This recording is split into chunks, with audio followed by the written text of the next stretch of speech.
Assalamu alaikum and peace be with you. You're watching Muslim Network TV.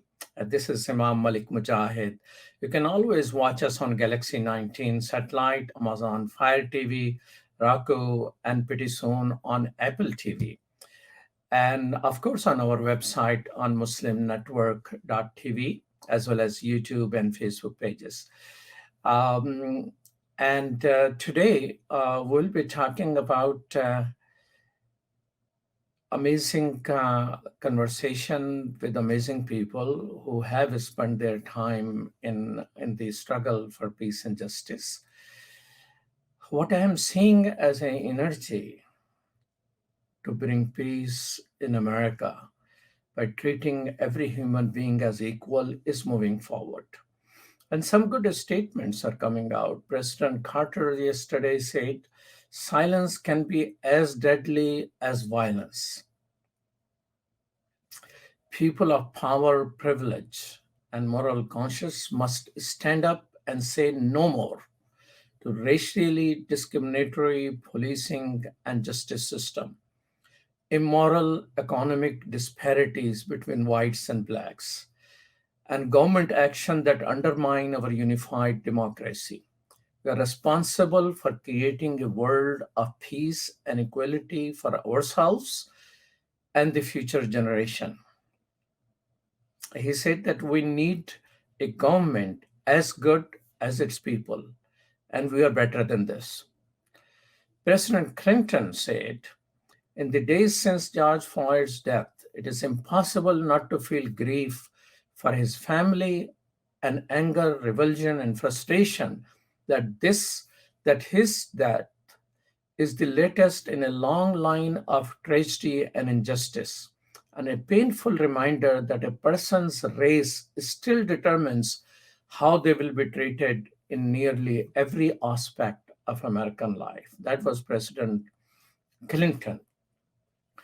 And President Bush, who normally remains silent, he said it is time for America to examine our tragic failures. He's a Republican, as we all know. And he said that he and former First Lady Laura Bush are anguished by the brutal suffocation of George Floyd and disturbed by the injustice and fear that suffocates our country. Yet we have resisted the urge to speak out because this is not the time for us to lecture. It is time for us to listen. It is time for America to examine our tragic failures. And as we do, we will also see some of our redeeming strengths. And President Obama, and he says, it cannot be normal. We want our children to grow up in a nation that lives up to its highest ideals. We can and must be better. He also said that, but it falls on all of us, regardless of our race or station, including the majority of the men and women in law enforcement who take pride in doing their tough job the right way every day, to work together to create a new normal in which the legacy of bigotry and unequal treatment no longer infects our institutions or our hearts. So presidents are speaking, and masses are speaking before presidents are speaking. I have not seen the energy, the power, and the solidarity in any of the Black Lives marches in the past as I have seen in the last few days. And we will discuss the future of this movement because it's likely that this energy is going to go down. Demonstration will stop. People will back to quote unquote the old normal instead of the new normal which we are expecting. To discuss that with us is Reverend Dr. Elvin Jackson. Dr. Reverend Jackson, welcome. Thank you. Thank you, Imam. Reverend Jackson is senior pastor of National City Christian Church in Washington, D.C. Former. Was the guest speaker at Washington National Cathedral on the second Sunday of Advent, December 10th, 2000. He is the Mississippi native, earned a Master's of Divinity degree from Duke University School of Divinity, and Doctor of Divinity from the United Theological Seminary of Dayton, Ohio. He is a member of the board of directors of National Rehabilitation Hospital, Religious Coalition for Reproductive Choice, and for the Love of Children. Welcome to Muslim Network. Thank you, Imam. Thank you. And I would also like to welcome Jorge Mojica. Jorge Mojica is a labor leader in Chicago, Jarais, Chicago, and he was one of the lead organizers of the largest march in Chicago's history, which was for undocumented workers. And he works hard because he has to commute all the way 3 feet from his bed to his computer nowadays. And he gets tired, so he takes often breaks. But he's known to work for the poor people and their welfare. So welcome to Muslim Network TV. You have been on Radio Islam on WCV 1450 many times in Chicago, but now that Radio Islam is merged into the television network, which is on Galaxy 19 satellite, as well as, which goes, by the way, not only whole USA and Canada, but also to all the way. So pretty soon you'll be popular in Mexico finally. Excellent. Thank you very much. Good day to you too. So tell me, Reverend, that you heard the nice words all the former presidents have. They're good words. They are meaningful words, and I'm sure they are sincere words. But all of them define all my time in America. Why they were unable to change what they're complaining about now. Yes, they are. They are good words, and but this is, as you said, this is a. I think this is a new time. There's much hope in what's happening in the streets of America. We all decry the looting and all of that's going on, but to see these diverse crowds of young people and all kinds of folks, all stations of life coming together, decrying the injustices, the systemic racism. So there's hope in that, and I guess it was someone who said of President Roosevelt, when President Roosevelt was president, he said to an activist, I want you to go out now. What you said to me is good, but I want you to go out in the streets and make me do what you said. And so that's what's happening. I mean, these young people and these activists in the streets are making our institutional leaders maybe do what needs to be done. And so this is all of this unrest. This is a good moment. There's hope in this moment, I think. So do you think that the leadership is in the hand of younger people instead of classic organization of NAACP and all that? I think that it's the younger people and the folks, the activists in the streets, who are really the energy behind it, who get the institutional leaders to move in the direction that we need to move in. That's often the case, so we have to celebrate and cheer that on. So, how have been the demonstrations in New York City? Are people keeping up? Yes. Now, actually, I should update. I'm retired now. 3 years in retirement, so I'm in Florida, and so I'm watching New York at a distance. It's a little quieter here, okay. but the folks there are doing some good work, moving things along there in New York. Okay, all right. So is Florida feeling what people in North are feeling? Yes, it's a little more scattered here, but I'm in Jacksonville, Florida, and there are several marches going on even today as we speak. And so, it's said in Florida, the further north you are, the further south you are. So North Florida feels more like the South. But there's activity and action even here in Jacksonville, and so that there's hope in that. Okay. So Jorge, what is going on in Chicago? Oh, but many things. But first, I completely agree with Pastor Jackson analysis. When he was in the White House, President Obama repeated those famous words: "Make me, make Make me me do do it. what you want me to do." Mhm. And unfortunately, not many people was able to make him do anything.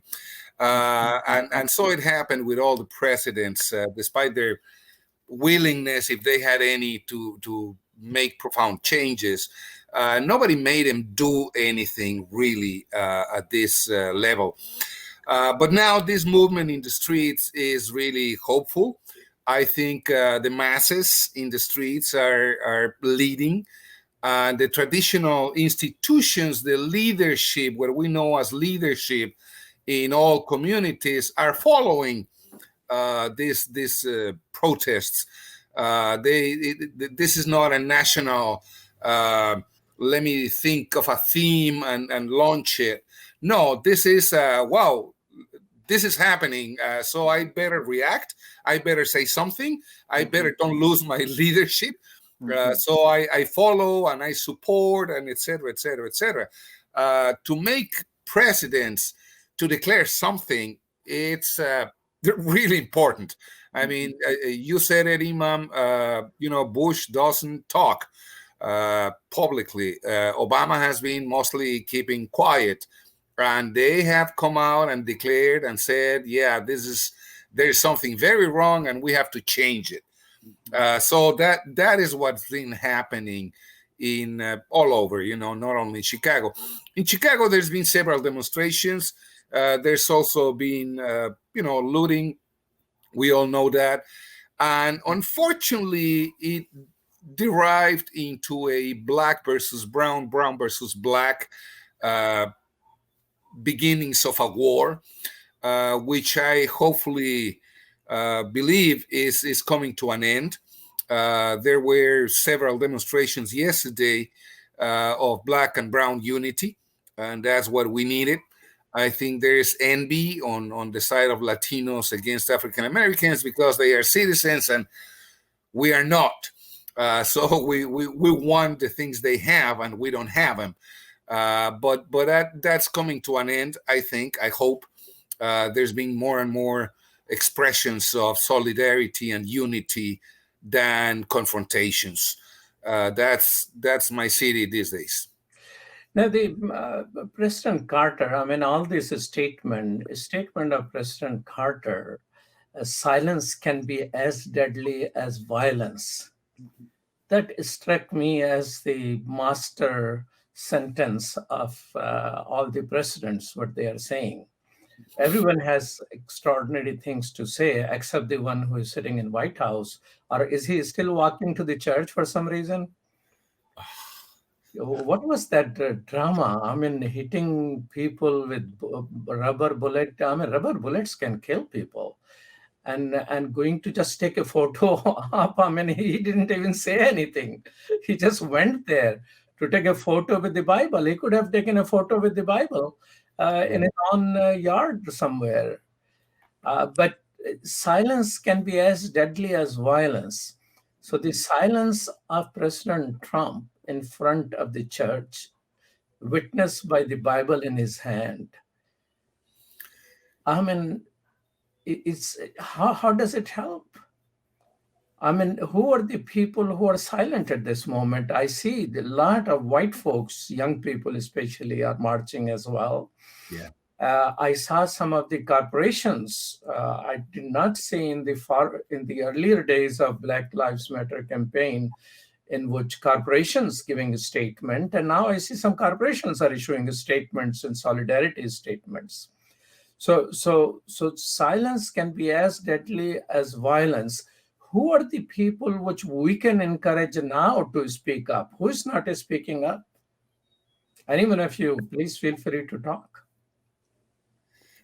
Everybody's speaking up. Everybody's being forced to speak up. But unfortunately, the discourse is the wrong one in many cases. What I have seen is so many people saying it is tragic that someone was killed in the street by a police officers, but the looting has to stop.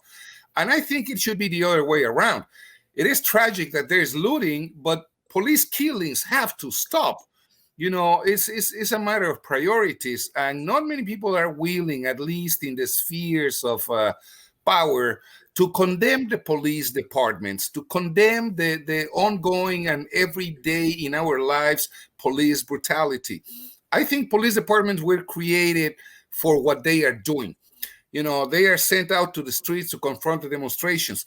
That's exactly what the police is. And that's the change we want to see in this particular moment and for the rest of our lives.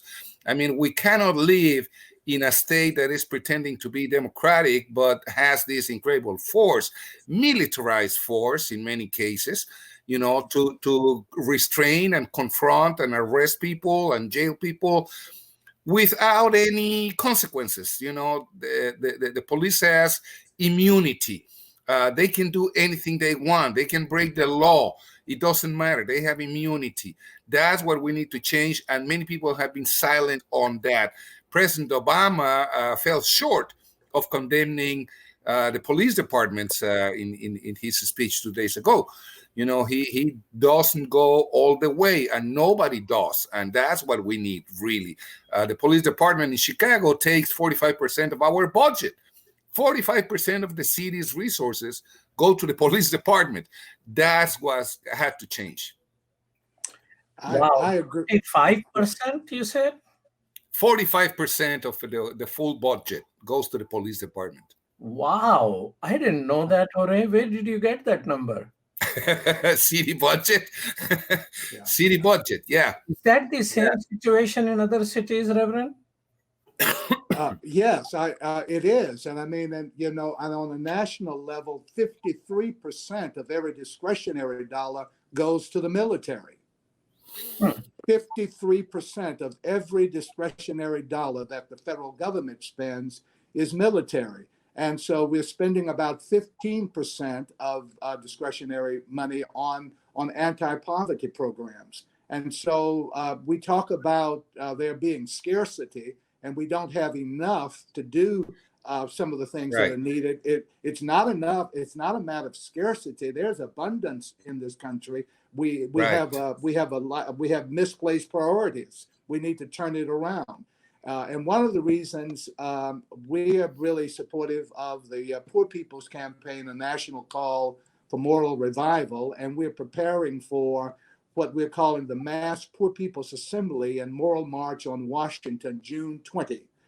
We had planned for it to be an in-person gathering in D.C. at the nation's capital, but now it's going to be an online event, a digital event, where we expect millions to gather online, addressing what we're calling the 5 interlocking evils and injustices of our time: systemic racism, systemic poverty, ecological devastation, the war-based economy, and the false moral narrative of religious nationalism.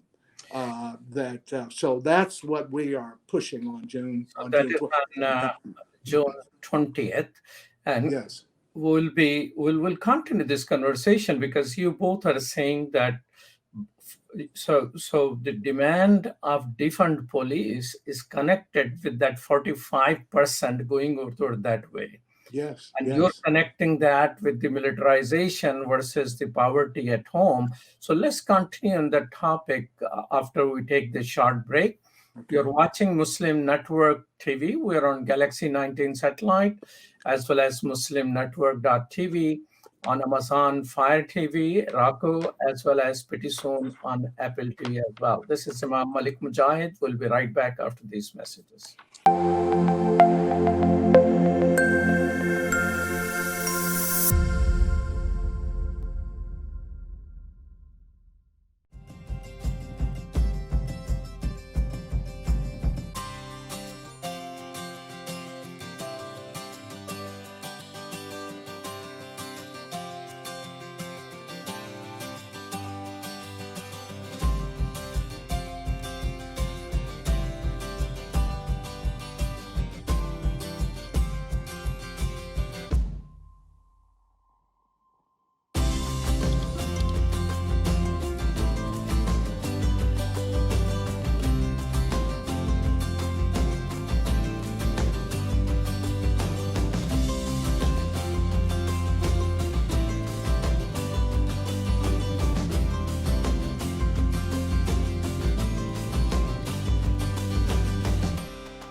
Welcome back to Muslim Network TV. And with me are guests Reverend Jackson and Jorge Mojica. And this is Imam Malik Mujahid. You're watching Muslim Network TV at Galaxy 19 satellite, as well as Amazon Fire TV and Raku TV, as well as on our own website, muslimnetwork.tv. Before the break, Jorge brought up this point that 45% of the budget of the city of Chicago goes into policing. And that seems to be one of the reasons that one of the demand which younger people have, defund police. Uh, and, uh, uh, and we will come to the bigger discussion and the action on June 20th. Let's dwell on it. Why policing is taking this much money? And I mean, do you think it seems like budget is an immoral document at this moment? If 45% is going in policing instead of helping improve the neighborhood and the facilities and engage younger people in positive workforce. So I mean, we have city of Chicago, which is run by Democrats essentially, which is Democratic mayor, which is a black mayor. Why priorities are not changing? I don't think the Democratic Party has the intentions of changing that kind of status. The budget of the police department increased incredibly during Ram Emanuel function as mayor, $1,700 million in the city of Chicago for the year 2020. $1,700 million. And still, when teachers go out on strike, they are blamed for the deficit of the budget in the city of Chicago. You know, everything focuses on, oh, these teachers and their pensions and whatever. Yeah, but the police department is swelling all that money. It's amazing. It's incredible. And again, that is what the police is here for, to control people, not to serve and protect anyone other than the big corporations and the politicians who sustain them and support them. We have so many former police officers and current police officers serving as council members, as state legislators, state senators, and so on and on. It's an incredible force. I mean, we don't realize it because we tend to believe in the police or see the people, the officers in the street. But that's not the full police department of the police force. $800 million were given to the Chicago Police Department 3 years ago to militarize it. To really, I mean, why do we need a military, quasi-military force in the city of Chicago? And they don't really solve crimes. You know, only 3% of all crimes are solved by the police. So what are they here for? Well, they are here to do exactly what they are doing these days: contain protests, control people, control neighborhoods. That's the function of the police. If we don't realize that, we are not going to bring about change. Okay, so with militarization of the police, is it somehow connected with the extraordinary funding, Reverend Jackson, which military receives? That now they have, military for equipment and systems somehow benefits when police is militarized? Is it a venue of consuming a budget which cannot be consumed otherwise?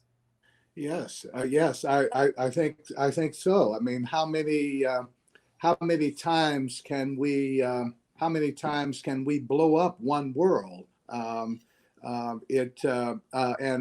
so, you know, this federal military equipment goes to a lot of city police departments. Equipment that they don't use goes to these city police departments. Chicago, I'm sure, is not alone in that. I don't know the percentage in other cities, but I'm sure it's the case in New York and in Los Angeles and many other cities across the country as well. So we really have a problem here that really has to be be addressed. The problem is not scarcity. It is a problem of priorities and a matter of will.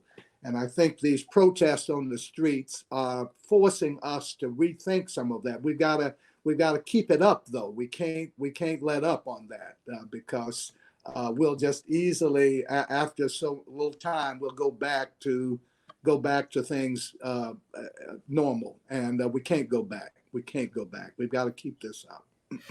So, so keeping this up is connected with the, Dr. King's movement also talks about how it is connected with the poverty. Issue of poverty is central to, Black freedom movement as well as all people's movement, and in in Chicago, more blacks and more Latinos have died than any other people during this pandemic. I think so 100,000 people who have died all over the country. I mean, 100,000 people, just imagine that. That's right. And most of those people are poorer people.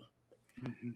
And I have people who come to my home because I am in that age group. They're saying, stay home and all that. Well, all age group are staying home, but especially, and the people who are coming, they have no protective equipment, whether there is a, person delivering your mail or anything else. So they're exposed. So poor people are mostly essential workers. That's right. They have hardly any protective equipment, and they're dying more.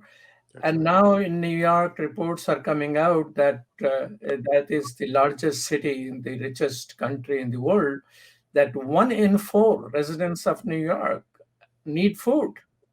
Yes. I couldn't believe that. Well, I have a lot of things I have difficulty believing in. I'm still digesting Jorge telling me that 45% of Chicago budget goes into policing. I'm going to look up. And so you are focusing on poor people's movement. Do you think, and it is on June 20th, as you mentioned, and if there is a website, our producer will put it on the Yes. crawling bar at the bottom of the screen. But how younger people are engaged? Because this campaign, what I see are younger people. I mean, I could not see when I was marching the last Saturday. I did not see people of my age. They were almost all. I mean, Right. there must be some like me here and there, but it was mostly younger people, and Yes. they're extremely passionate Yes. Yes. and extremely powerful. Yes. I could see them how much anger they had. Yes. Are Yes. they connected with what you are trying to do on 20th of June? Because I'm quite worried about, the people who have wisdom and the elderly people who have gone through civil rights movement and gone through all the phases of a struggle on one side, and younger people learning and inventing the wheel directly by themselves. Is there a connection? Are the younger people, because I was with younger people in last several days, none of them talked about March, June 20th. So do a little bit more on it, what it is, and how younger people are going to be part of this campaign. Yes. Well, thank you. And by the way, the website is june2020.org, june2020.org. And for the last 3 years, William Barber has been leading this. Or North Bishop Carolina, William right? Barber, pardon? One from North Carolina? From North Carolina, who Yeah, I started have the heard. Moral Monday movements there in North Carolina. And for the past 3 years, been quietly organizing this Poor People's Campaign. And so for the past year, we've been involved in a 25-state tour. We can do more: mobilize, organize, register, and educate. So educating people, registering people, organizing, mobilizing people to use their voices and vote. And so this kind of culminates on June 20, when we will be bringing folks together online now. We think millions of people will gather with us. And we're reaching out to some of those young people. We need to do more work with that, connecting with them. But there are all sorts of people of faith and no faith, union leaders, community leaders, all coming together. And the folks who will be speaking on June 20 will be poor and low wealth people. We will have artists and entertainers and folks, but no politicians and pundits, poor people speaking, telling their stories and speaking to the solutions about how we move forward.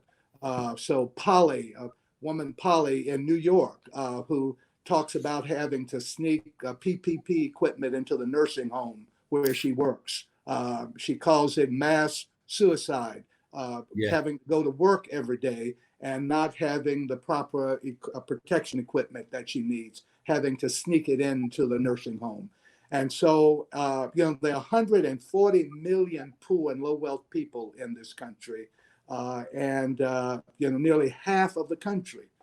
So this is a major situation that we have got to address. And so we're attempting to do some of that on June 20 with this major gathering. And we want to encourage everyone to join us on June 20th. So June2020.org is Yes. very easy. And we are going to make, as Muslim Network TV, we're going to make arrangements that it is live on Galaxy 19 as well as Amazon Fire TV and Raku TV, as well as on our website, muslimnetwork.tv. But remember, if those technical arrangements don't come in place, easy to remember, June2020. That's right. .org. That's right. Not very difficult to remember, June2020.org. That's right. Jorge, well, Reverend is giving us a challenge on June 2020. And you haven't heard about it. I haven't heard about it. It means the we got work to do. And Muslim we got our work cut out. Yes. So what is it which we can think of doing now to promote that? I mean, we got just a few days left for it, 15 days or so. Definitely, we have to work on it. And in our case, and also in your case, Malik, we have to provide translations, because we also deal with that difficulty. It's a fantastic event with millions of people who speak English is not very attractive for the Latino community. And we have millions of people who would be incredibly interested in this kind of event, but we have to provide a translation for them. And we will have translation that day. We will have translation. We will have ASL and yes, we will have translation. We need translation from today and on in order to promote it.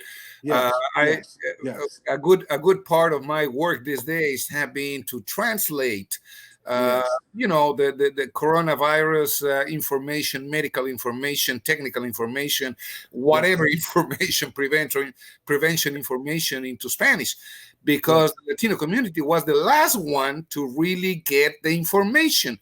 They needed it in Spanish, and there was only information available in English. And then it was technical information, and we needed to retranslate from technical language to simple, understandable language.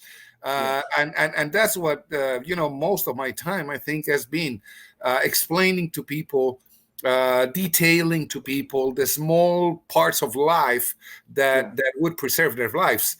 And that's what we've been dealing with for the last 2.5 months, I think. Poor people have been working. We are about to launch a national demand saying either undocumented or essential, but not both, because many of the famously essential workers are undocumented workers. And you can't be both. You can't be undocumented and essential.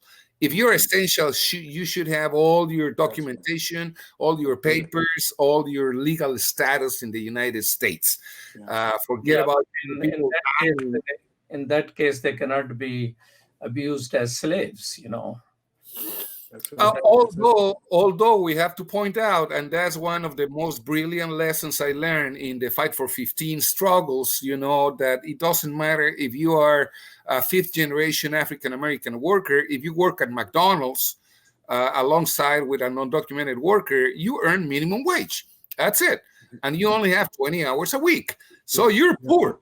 You're That's damn right. poor. Absolutely. So it That's doesn't right. matter if you're a citizen, if you're undocumented, but in our particular case, we want that fixed too. You know, if you are a essential worker, you have to be a full legal permanent resident of the United States. That's right. That's right. So, so two things here. Reverend Jackson, it will be a good idea if there is a Latino poster on the website. Yes, we will. Publicize if it is not, and the a channel on which it will be translated, because main channel is likely to be English. Which channel it is going to be translated? Is MSNBC is doing the live coverage of it, or somebody, so that there should be recruitment of a Latino channel which can translate it in that. Yeah. It will be on a Latino, Telemundo and several others we will be using. Okay, Yes. so that information I think need to be available, and I will make sure that today our graphic designers get into developing something which circulates in the Muslim community, that information. That's great. That's great. Because this is a struggle of a common. Now, one of the things which has come up with younger people, and that is 8 Can't Wait. I mean, that's a website too, 8can'twait.org. And they have, after research, have come back with the principles, 8 principles. They say if those are implemented, police violence can go down by 70%. It doesn't require any federal or state legislation. Every city can do that. And I would like to talk about that a little bit after this break. And you're watching Muslim Network TV. We're on Galaxy 19 satellite, as well as Amazon Fire TV and Roku. And on our own website, muslimnetwork.tv. And I'm talking with the Reverend Jackson and Jorge Mojica, my friend, and we'll be right back after these messages.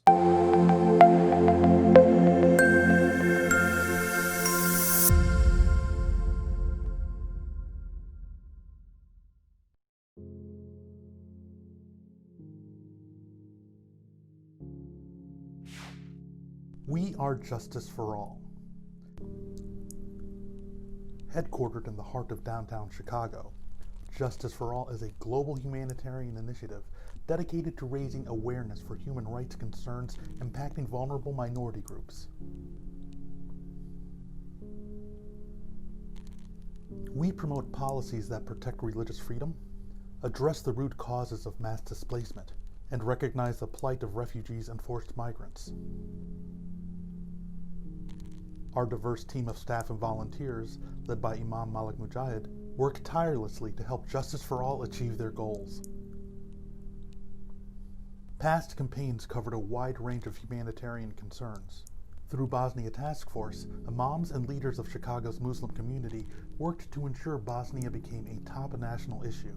This led to life-saving American policies in Bosnia. A key accomplishment was helping to get rape declared a war crime. Initiatives also included Kosovo Task Force, Central African Republic Task Force, and Flint Coalition, which brought awareness to the water crisis affecting the people of Flint, Michigan. Highlights of our work include supporting Black Lives Matter,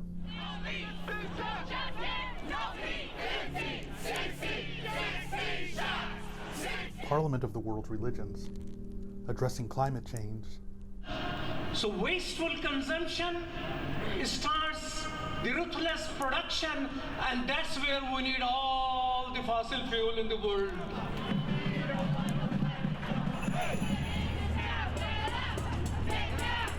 And prominent media exposure.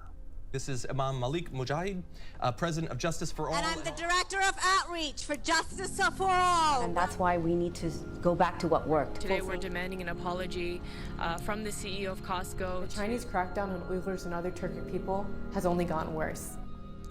Current programs such as Burma Task Force advocate for the rights of Rohingya refugees in Bangladesh, internally displaced populations, and all those denied freedom of movement and at risk of starvation.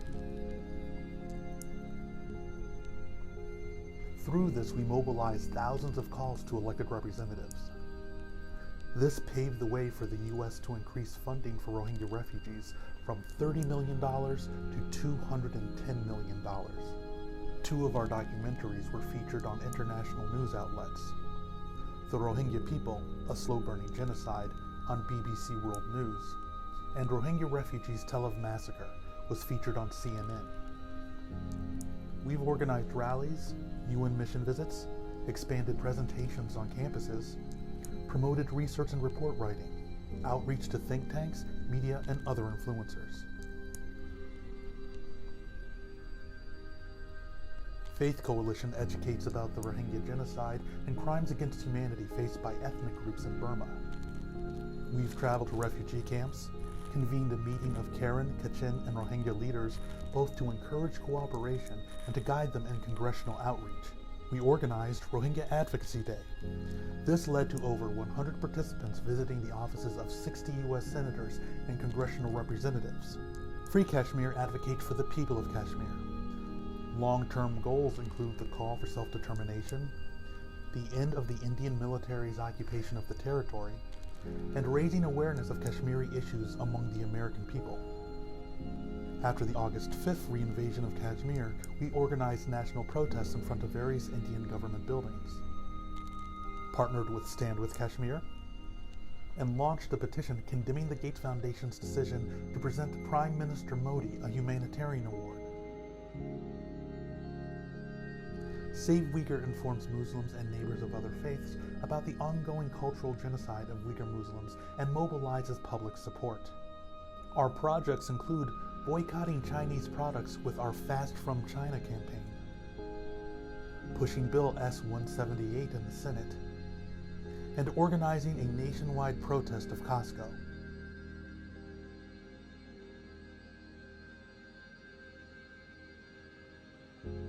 Together, we can continue to stand up for justice. Justice for all.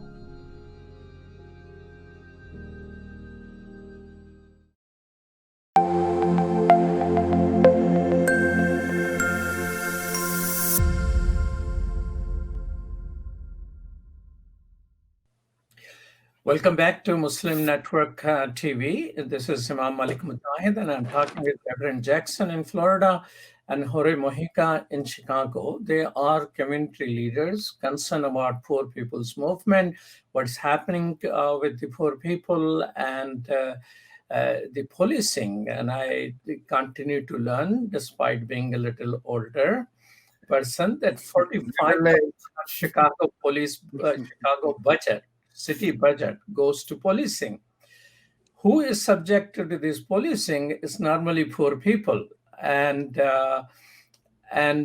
so police reform doesn't go anywhere. I have marched in Chicago, against the police torture, and that CPAC campaign that we have citizens control on the policing. So what are the things we could do? And there is a group of younger Black leaders who, based on research, have come up 8-point reform program. They call it 8can'twait.org. And I like to share those. And, they claim that if these reforms, which does not require a federal law or a state law, if these things are adopted, it will reduce killing people by police, police murdering other people, 70% plus. One thing is ban chokehold and stranglehold. Second is required de-escalation. Third is require warning before shooting. I didn't realize they're going around shooting without warning. Yeah. And exhaust all other means before shooting. Fifth, duty to intervene and stop excessive force by other officers. Like in this case, if one guy has gone nuts, why other people are not stopping them? And ban shooting at moving vehicles, require use of force continuum, and require comprehensive reporting each time an officer uses force or threaten to do so. Do you think, what is your common sense? Of course, this is a research base and it is being promoted. And imams and Muslim leaders in North America have adopted this as something to push each city to adopt because it doesn't require a federal government or a state government to pass any laws. Do you think reform of this nature, because of course we can talk about these structural changes, demilitarization of police, defunding police, these are major calls. Which should be in place. Without that, not happen. And also the cultural change in which certain people have privilege and other people seems to, the victim of their privileging and all that. But do you think these demands of 8 can't wait will have some impact on reducing the police murdering civilians? Definitely, they would. They are steps in the right direction, but there's one big, immense issue: the so-called qualified immunity. That's an 1893 law in the United States, so it's a federal law, 120 something years old, and supported by Supreme Court decisions. Police officers have qualified immunity, meaning they pretty much have to violate your constitutional rights for you to be able to do anything against them.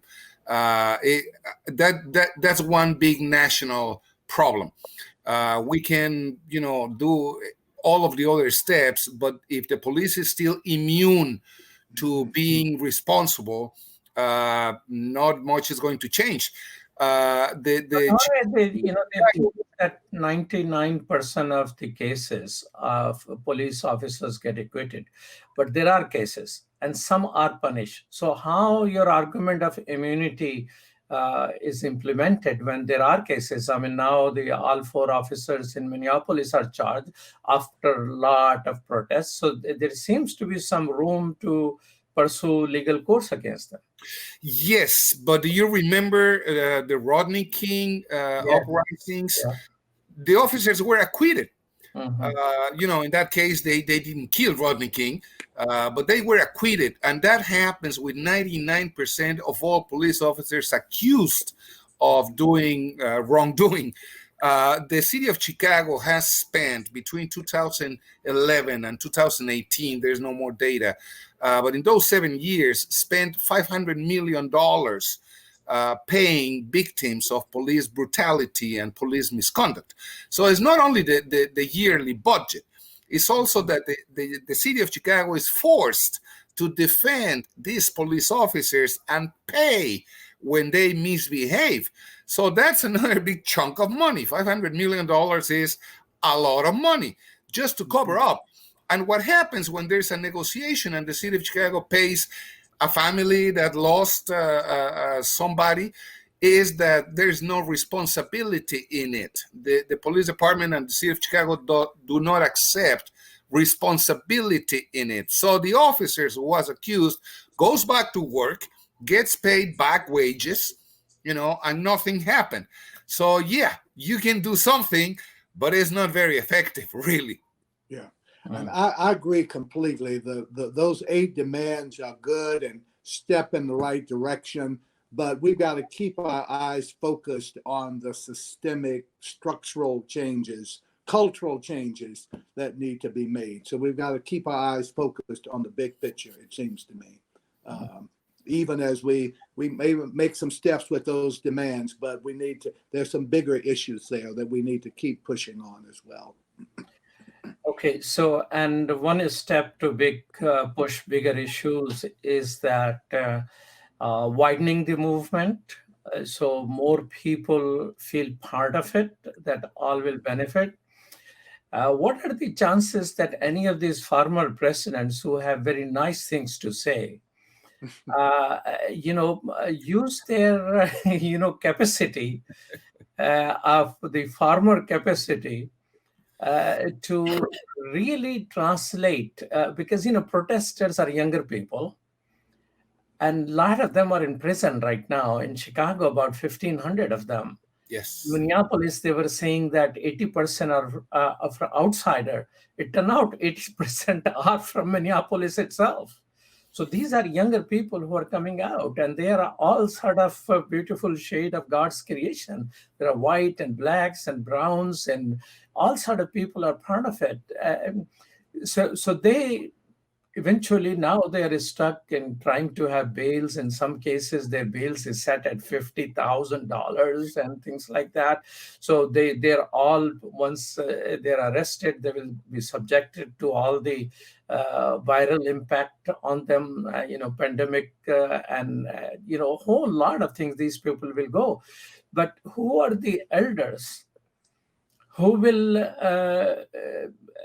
have a sway, or who will translate all what the country is facing into those systemic changes? Because that requires a whole lot of politics. And Jorge, you are part politician. You ran for office. So and Reverend, you being Mississippi, you have a lot of wisdom there, and you like South. You ended up in Jacksonville, Florida. So tell me something. Share some wisdom. We got 3 minutes to go. I like each one of you to share. Where do we go from here? From younger people bringing all the energies to the street, how it could be translated into the systemic changes? Continue leading, continue the movement. Reverend Jackson was speaking about this dwindling down sooner or later. Unfortunately, yeah, that happens in all popular movements, but keep it up, keep up the pressure. That's what we have to do, I think. I say amen to that. Amen to that. Wow. We gotta keep it going. Well, preachers say these things. Rest of us say amen to it. That's right. Reversing the role here. Well, one of the things which is going to be critical, I think so, is that translating that into some long-term policies which we can push for. I participated, I think, day before yesterday, and there was something by NAACP. And yesterday there was President Obama did something for the mayors, and I'm not a mayor of anything. Not even my house, I'm not a mayor of. But somehow I got invited. I do not see what are the 5 systemic changes which each state can adopt or federal government can adopt. It may be there somewhere, but do you know any of these things? There's one thing in the history of police departments. The police department in Chicago particularly was created by demand of the corporations who had private armies to control their workers. And they decided at some point that they didn't want to spend money themselves. So the city should have this army to contain people. And the police department was created in an incredibly vertical way, as opposite to sheriff departments who have an elected leader. Election by the police, electing the police officers would be a good way to go too. That would be structural, because that would dissolve the quasi-mafia characteristic they have. So the superintendent of police should be elected, should be subject to elections and good behavior, and keeping the department under his control. That would be interesting. Defunding, no more military equipment for the police. They complain that, well, we have to face gangbangers in the streets. Yeah, that's a problem with the arms manufacturers, who put any excuse to keep selling arms. That's another problem. But I think each city could do something really important. We don't have to wait for national legislation, although I would like to see something. Okay. Well, thank you so much, Jorge Mojica, and thank you so much for Reverend Jackson. Why you chose Jacksonville? Because it is named after you? Yes, I did. That was Jackson from maybe, Jackson. maybe. All right. Well, thank you so much. I truly appreciate you being with us on Muslim Network TV, and look forward to you. talking to you in future as well. And Thank you thank you so all for much. watching. Thank you. And thank you all for watching. You can always watch Muslim Network TV on Galaxy 19 satellite, as well as Amazon Fire TV, Roku, as well as our own website, Muslim Network TV, and the social media. Our producer today, Connor Mays, thank you so much. Assistant producer, Zahra Nadeem, thank you. And our great intern, Sumaya Heather, thank you so much. And we'll be right here tomorrow. And Muslim Network TV is always there, 24/7. Peace. Salam. Assalamu alaikum. Peace.